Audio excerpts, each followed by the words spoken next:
Everyone, നമ്മൾ ഇന്ന് പഠിക്കാൻ പോകുന്നതാണ് ഡസ് എന്ന കണക്ടോറൻ. ഡസ്, DASS, നമ്മുടെ അടുത്ത A2 കണക്ടോറനാണ് ഡസ്. ഡസിന്റെ മീനിങ് ആണ് ദാറ്റ്. അപ്പൊ നമുക്ക് നോക്കാം എന്തൊക്കെയാണ് ഡസിന്റെ ഫീച്ചേഴ്സ് നോക്കാം. ഡസ് ഒരു നേബൻസാറ്റ്സെ കണക്ടോറനാണ്. ഡസ് ഒരു നേബൻസാറ്റ്സെ കണക്ടോറനാണ്. അപ്പൊ നമ്മൾ ആലോചിക്കും എന്താണ് ഡസ്, നേബൻസാറ്റ്സ്. അപ്പൊ എന്തായിരിക്കും നേബൻസാറ്റ്സ്? നേബൻസാറ്റ്സ് എന്ന് പറയുമ്പോൾ ഒരു സെന്റൻസ്, ആ സെന്റൻസിൽ വെർബിന്റെ പൊസിഷൻ അമ്മൻ്റെയിലായിരിക്കും. വെർബിന്റെ പൊസിഷൻ എവിടെയായിരിക്കും? അമ്മൻ്റെ, അല്ലെങ്കിൽ ലാസ്റ്റ് ആയിരിക്കും വെർബിന്റെ പൊസിഷൻ. അതായത് ഒരു സെന്റൻസിൽ വെർബിന്റെ പൊസിഷൻ ലാസ്റ്റ് വന്നെങ്കിൽ ആ സെന്റൻസിനെ നമ്മൾ നേബൻസാറ്റ്സെ സെന്റൻസ് എന്ന് പറയുന്നു. അപ്പോൾ എന്താ ഹൗപ്സാറ്റ്സ്? എന്താ ഹൗപ്സാറ്റ്സ്? ഹൗപ്സാറ്റ്സ് എന്ന് പറയുമ്പോൾ subject, verb, rest of the sentence. അതായത് വെർബിന്റെ പൊസിഷൻ സെക്കൻഡ് ആണെങ്കിൽ അങ്ങനെയുള്ള സെന്റൻസിനെ നമ്മൾ പറയുന്ന ഹൗപ്സാറ്റ്സ് എന്നും, വെർബിന്റെ പൊസിഷൻ അമ്മൻ്റെ അല്ലെങ്കിൽ അമ്മൻ്റെ എന്ന് പറഞ്ഞ ലാസ്റ്റ് ആണെങ്കിൽ നമ്മുടെ സെന്റൻസ് നേബൻസാറ്റ്സും ആയിരിക്കും. അപ്പൊ നോക്കാം, ഈ നേബൻസാറ്റ്സെ കണക്ടോറിന് ഒരു കാരണവശാലും രണ്ട് സിംഗിൾ ആയിട്ട് നിൽക്കാൻ പറ്റില്ല. ഹൗപ്സാറ്റ്സ് എന്ന് പറയുമ്പോൾ നമ്മൾ എങ്ങനെയാ സബ്ജക്റ്റ്, വെർബ്, അത് സബ്ജക്റ്റ് വെർബ് ആണെങ്കിൽ ഒരു സെന്റൻസ് ആയി അവിടെ, പിന്നെ ബാക്കിയുള്ളവർ നമുക്ക് ഒരു സെന്റൻസ് ഫുൾ ആക്കി നമുക്ക് അങ്ങനെ എഴുതാം. പക്ഷേങ്കിൽ നേബൻസാറ്റ്സെ ആണ് സെന്റൻസ്, ആ സെന്റൻസിൽ തന്നെ നിൽക്കാൻ പറ്റില്ല. അതിൻ്റെ കൂടെ ഒരു ഹൗപ്സാറ്റ്സും വേണം. ഒരു നേബൻസാറ്റ്സ് എഴുതുവാണെങ്കിൽ നേബൻസാറ്റ്സിന് മുൻപോ ശേഷമോ ഒരു ഹൗപ്സാറ്റ്സ് ഉണ്ടായിരിക്കണം. അത് കമ്പൽസറി ആണ്. അപ്പൊ നമുക്ക് നോക്കാം ഡസിനെ എന്തുകൊണ്ടാണ് നമ്മൾ നേബൻസാറ്റ്സെ കണക്ടോറൻ എന്ന് വിളിക്കുന്നതെന്ന് നോക്കാം. ഡസിനെ നേബൻസാറ്റ്സെ കണക്ടോറൻ എന്ന് വിളിക്കുന്നതിന്റെ കാരണം ഡസ് ഉള്ള സെന്റൻസ്, നമ്മൾ ഡസ് എഴുതുന്ന സെന്റൻസിൽ വെർബിന്റെ പൊസിഷൻ അമ്മൻ്റെയിലായിരിക്കും. ഏത് സെന്റൻസിലാണോ നമ്മൾ ഡസ് എഴുതുന്നത് ആ സെന്റൻസിൽ വെർബിന്റെ പൊസിഷൻ അമ്മൻ്റെയിലായിരിക്കും. അപ്പൊ നമുക്ക് നോക്കാം ഡസിന്റെ സെന്റൻസ് സ്ട്രക്ചർ എങ്ങനെയായിരിക്കും നോക്കാം.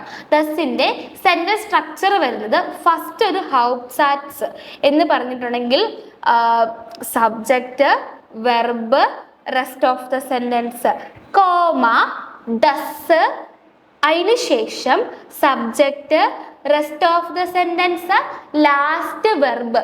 അതായത് സബ്ജക്റ്റുമായിട്ട് കോൺജുഗേറ്റ് ചെയ്തിരിക്കുന്ന വെർബായിരിക്കും ലാസ്റ്റ്. അപ്പൊ നമ്മുടെ സെന്റൻസിന്റെ സ്ട്രക്ചർ എങ്ങനെയായിരിക്കും വരുന്നത്? Subject, verb, rest of the sentence, comma, ഡസ് എന്ന കണക്ടോറൻ, subject, rest of the sentence, verb. അതായത് ഹൗപ്സാറ്റ്സ്, കോമ, ദസ് പ്ലസ് നേബൻസാറ്റ്സ്. ഹൗപ്സാറ്റ്സിനും നേബൻസാറ്റ്സിനും നടുക്കായിരിക്കും എന്ത് എഴുതുക? നമ്മൾ ദസിനെ എഴുതുക. ദസിന്റെ മീനിങ് എന്താണ്? ദാറ്റ് എന്നാണ് ദസിന്റെ മീനിങ്. അപ്പോൾ ദസിന് നമ്മൾ എവിടേക്കായിരിക്കും യൂസ് ചെയ്യാം? ദസ് is used to report something or an opinion. എന്തെങ്കിലും കാര്യം റിപ്പോർട്ട് ചെയ്യാനോ ഒരു ഒപ്പീനിയൻ പറയാനോട്ടോ ആയിരിക്കും നമ്മൾ ആരെ യൂസ് ചെയ്യുക?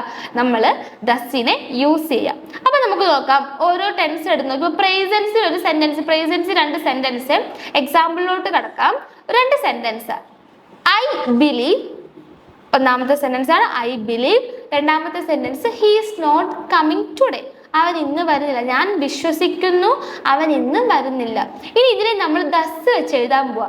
I believe that he is not coming today. I believe that he is not coming today. അങ്ങനെ എഴുതുമ്പോൾ നമ്മൾ എങ്ങനെ എഴുതും? ഫസ്റ്റ് സെന്റൻസ് ഇഷ് ഗ്ലൗബേ. ടു ബിലീവ് ഗ്ലൗബൻ എന്ന വെർബാണ്. അപ്പൊ നമുക്ക് എങ്ങനെ വരും? ഇഷ് ഗ്ലൗബേ, കോമ, എന്താ നമ്മൾ വിശ്വസിക്കണേ? That he is not coming today, അവൻ ഇന്ന് വരില്ല. അപ്പൊ നമ്മൾ എങ്ങനെ എഴുതും? ഇഷ് ഗ്ലൗബേ, കോമ, ദസ് എർ heute nicht kommt. Das heute nicht kommt. എറിനെ നമ്മൾ കൊമ്മൻ എന്ന വെർബായിട്ട് കോൺജുഗേറ്റ് ചെയ്ത് എവിടെ എഴുതി? അമ്മൻ്റെയിൽ എഴുതി. ഇഷ് ഗ്ലൗബേ ദസ് heute nicht kommt. എന്തുകൊണ്ടാ കൊമ്മനെ നമ്മൾ കോൺജുഗേറ്റ് ചെയ്ത് ലാസ്റ്റ് എഴുതിയത്? കാരണം എന്ന് പറയുന്നത് എന്താണ്? ദസ് ഒരു നേബൻസാറ്റ്സെ കണക്ടോറനാണ്. ദസ് ഒരു നേബൻസാറ്റ്സെ കണക്ടോറൻ ആയതുകൊണ്ട് തന്നെ വെർബിന്റെ പൊസിഷൻ എവിടെ പോയി? അമ്മൻ്റെയിൽ പോയി. ഓക്കെ, ഇനി നമുക്ക് വേറെ സെന്റൻസ് നോക്കാം. I believe that he can come. I believe that he can come. ഞാൻ വിശ്വസിക്കുന്നു he can കം. ഓക്കെ, അപ്പൊ നോക്കാം, നമുക്ക് രണ്ടാക്കി സെന്റൻസിനെ ആദ്യം എഴുതാം കേട്ടോ. എന്നിട്ട് നമ്മൾ ദസ് വെച്ച് കണക്ട് ചെയ്യാവേ. ഐ ബിലീവ്, ബിലീവ് എന്തായിരുന്നു? ഇഷ് ഗ്ലൗബെ. He can come, he can come എങ്ങനെ എഴുതും നമ്മള്? എർക്കാൻ കൊമ്മൻ, എർക്കാൻ കൊമ്മൻ. ഒരു മൊഡാൽ വെർബ് ഉള്ള സെന്റൻസ് ആണോ രണ്ടാമത് പറഞ്ഞേക്കണം നമ്മളെ. ഹി കാൻ കം എന്ന് പറഞ്ഞിട്ടുണ്ടെങ്കിൽ എങ്ങനെ വരും? എർക്കാൻ കൊമ്മൻ. നമ്മൾ മൊഡാൽ വെർബ് എഴുതുന്ന സെന്റൻസിൽ എങ്ങനെയായിരിക്കും? സെക്കൻഡ് പൊസിഷനിൽ വെർബിന്റെ കോൺജുഗേഷനും മൊഡാൽ വെർബിനെ സബ്ജക്റ്റുമായിട്ട് കോൺജുഗേറ്റ് ചെയ്യുകയും അമ്മൻ്റെയിൽ ആ സെന്റൻസിലെ മെയിൻ വെർബ് ആരാണോ അതിനെ ഇൻഫിനിറ്റീവ് ഫോമിൽ എഴുതുന്നതല്ലേ. അപ്പൊ നമ്മുടെ രണ്ട് സെന്റൻസ് ഏതൊക്കെയാ? ഒന്ന് ഇഷ് ഗ്ലൗബെ, രണ്ടെന്താണ്? ഇഷ്കാൻ കൊമ്മൻ, ഇഷ്കാൻ കൊമ്മൻ. ഇതിനെ നമ്മൾ ദസ് വെച്ച് എഴുതുമ്പോൾ ഇവിടെ സെക്കൻഡ് പൊസിഷനിൽ കിടക്കുന്ന വെർബ് ആരാ? കാൻ. ഖാൻ ആണ് ഇവിടുത്തെ സെക്കൻഡ് പൊസിഷനിൽ കിടക്കുന്ന വെർബ്. അപ്പൊ നമ്മുടെ സെന്റൻസ് ഇങ്ങനെ വരും: ഇഷ് ഗ്ലൗബെ, ഇഷ് ഗ്ലൗബെ ദസർ കൊമ്മൻ ഖാൻ. ഖാൻ എവിടെ പോയി? സെന്റൻസിന്റെ ലാസ്റ്റ് പോയി. കാരണം എന്താണ്? അവിടെ നമ്മൾ ദസ് എന്ന നേബൻസാറ്റ്സെ കണക്ടോറിനെ അവിടെ യൂസ് ചെയ്തു. അങ്ങനെ ദസ് എന്ന നേബൻസാറ്റ്സെ കണക്ടോറിനെ യൂസ് ചെയ്തിട്ട് വരുന്ന സെന്റൻസ് മൊഡാൽ വെർബ് ഉള്ള സെന്റൻസ് ആണെങ്കിൽ സെക്കൻഡ് പൊസിഷനിൽ കിടക്കണ മൊഡാൽ വെർബ് ആരാണോ, സെക്കൻഡ് പൊസിഷനിൽ സബ്ജക്റ്റീവായിട്ട് കോൺജുഗേറ്റ് ചെയ്ത് കിടക്കണ മൊഡാൽ വെർബ് ആരാണോ ആ വെർബിനെ നമ്മൾ അമ്മൻ്റെയിൽ എഴുതും, സെന്റൻസിന്റെ ലാസ്റ്റ് എഴുതും. ക്ലിയർ ആയോ? അപ്പൊ നമ്മൾ എങ്ങനെ സെന്റൻസ് എഴുതി? ഇഷ് ഗ്ലൗബെ ദസർ കൊമ്മൻ ഖാൻ, I believe that he can come. Okay, ഇനി I trust that she can buy a book. അല്ലെങ്കിൽ വേറൊരു സെന്റൻസ് പറയാം: I believe that he can buy a book. I believe that he can buy a book. ഞാൻ വിശ്വസിക്കുന്നു അവനെ കൊണ്ട് book മേടിക്കാൻ പറ്റും എന്ന് പറയാണ്. അപ്പം നമ്മൾ രണ്ടാക്കുക. അതിന്റെ സെന്റൻസിന് ഐ ബിലീവ് ഇഷ് ഗ്ലൗബെ എന്ത്? That he can buy a book. He can buy, ദസ് അവിടെ നിൽക്കട്ടെ. He can buy a book നമ്മൾ എങ്ങനെ എഴുതും? എർക്കാൻ ഐൻ ബുക്ക് കൗഫൻ, എർക്കാൻ ഐൻ ബുക്ക് കൗഫൻ. അപ്പൊ ഇവിടെ എങ്ങനെ വരും? എർക്കാൻ ഐൻ ബുക്ക് കൗഫൻ എന്ന സെന്റൻസിനെ നമ്മൾ ദസ്സിൽ വെച്ച് എഴുതുമ്പോൾ എങ്ങനെയായിരിക്കും വരണേ? ഇഷ് ഗ്ലൗബെ കോമ ദസർ ഐൻ ബുക്ക് കൗഫൻ ഖാൻ. ഇഷ് ഗ്ലൗബെ ദസർ ഐൻ ബുക്ക് കൗഫൻ ഖാൻ. I believe that he can buy a book. ഇങ്ങനെ വരും ആ സെന്റൻസ്. ഇനി നമുക്ക് പെർഫെക്റ്റിൽ ഒരു സെന്റൻസ് നോക്കാം. പെർഫെക്റ്റിൽ ഒരു സെന്റൻസ് ആണ്: I think that she already left. I think that she already left. ഞാൻ വിചാരിക്കുന്നു അവൾ നേരത്തെ പോയി, അവൾ ഓൾറെഡി പോയി എന്ന് ഞാൻ വിചാരിക്കുന്നു. അപ്പൊ നമ്മൾ എങ്ങനെ എഴുതും? She already left, she has already left. നമ്മൾ എങ്ങനെ എഴുതും? നമ്മൾ പാസ്റ്റിൽ ചിന്തിച്ച് നമ്മൾ പാസ്റ്റ് ആരെ പഠിച്ചിട്ടുണ്ട്? നമ്മൾ പെർഫെക്റ്റിനെ പഠിച്ചിട്ടുണ്ട്. അപ്പൊ നമുക്ക് എങ്ങനെ എഴുതാം? ഇഷ് ദെങ്കെ ഐ തിങ്ക് ദസ്സി ഷോൺ ഗഗാങ്കൻ ഈസ്റ്റ്. ഷോൺ ഗഗാങ്കൻ ഈസ്റ്റ്. ഇവിടെ നോക്കുക, ഗഗാങ്കൻ എന്ന വെർബാണ് ഇവിടെ വന്നേക്കണേ. ഗഗാങ്കൻ എന്ന വെർബ് ഗേയന്റെ പാർട്ടിസിപ്സ്, അവള് ഓൾറെഡി പോയി അവൾ. അപ്പൊ ഗേയന്റെ പാർട്ടിസിപ്സ് വൈ ആണ് വരുന്നത്. അപ്പൊ എന്താണ്? ഗഗാങ്കൻ. മൂവ്മെന്റ് ഉള്ള പൊസിഷനിലാണെങ്കിൽ അവിടെ ഏത് വെർബാ വരണ്ടേ? സൈൻ വെർബ്. അങ്ങനെ സൈൻ വെർബ് വരികയാണെങ്കിൽ സൈൻ വെർബിന്റെ പൊസിഷൻ എവിടെയായിരിക്കും? ഇവിടെ എവിടെയായിരിക്കും? അമ്മൻ്റെയില്. എന്തുകൊണ്ട്? ദസ് എന്ന കണക്ടോറൻ വന്നു. അപ്പൊ ഇവിടെ സെന്റൻസ് എങ്ങനെ വന്നു? ഇഷ് ദെങ്കെ ദസ്സി ഷോൺ ഗഗാങ്കൻ ഈസ്റ്റ്. ഇനി അടുത്താണ്: I know that you already boat A book. I know that you already boat A book. എനിക്കറിയാം നീ ഓൾറെഡി ഒരു ബുക്ക് മേടിച്ചിട്ടുണ്ട്. എങ്ങനെ വരും? ഇഷ് കെന്നെ das du schon ein Buch gekauft hast. Ich kenne, dass du schon ein Buch gekauft hast. ഞാൻ വിശ്വസിക്കുന്നു എന്ത്? നീ ഓൾറെഡി ഒരു ബുക്ക് കൗഫൻ ചെയ്തു. ഇവിടെ gekauft എന്ന വെർബ, കൗഫൻ എന്ന വെർബാണ്. സോ ഇവിടെ സെക്കൻഡ് പൊസിഷനിൽ കിടക്കേണ്ട വെർബ് ആരായിരുന്നു? ഹാബൻ. ഈ ഹാബൻ എന്ന വെർബിനെ നമ്മൾ കോൺജുഗേറ്റ് ചെയ്ത് എവിടെ എഴുതി? സെക്കൻഡ് എഴുതിയോ? ഇല്ല, നമ്മൾ എഴുതിയത് എവിടെയാണ്? ലാസ്റ്റ്. കാരണം ദസ് എന്ന നേബൻസാറ്റ്സെ കണക്ടോറൻ. ഇനി നമുക്കൊരു പ്രെറ്റിരിട്ടർ സെന്റൻസ് നോക്കാം. പ്രെറ്റിരിട്ടർ നോക്കാൻ നേരത്ത് ഒരു സെന്റൻസ് പറയാം: he said that he had no time. അവൻ പറഞ്ഞു അവന് സമയമില്ല. അവൻ പറഞ്ഞു അവന് സമയമില്ല. എങ്ങനെ എഴുതും നമ്മള്? er sagte, അവൻ പറഞ്ഞു. സാഗൻ എന്ന വെർബിന്റെ പ്രത്യീരിട്ടമാണ് എന്ത്?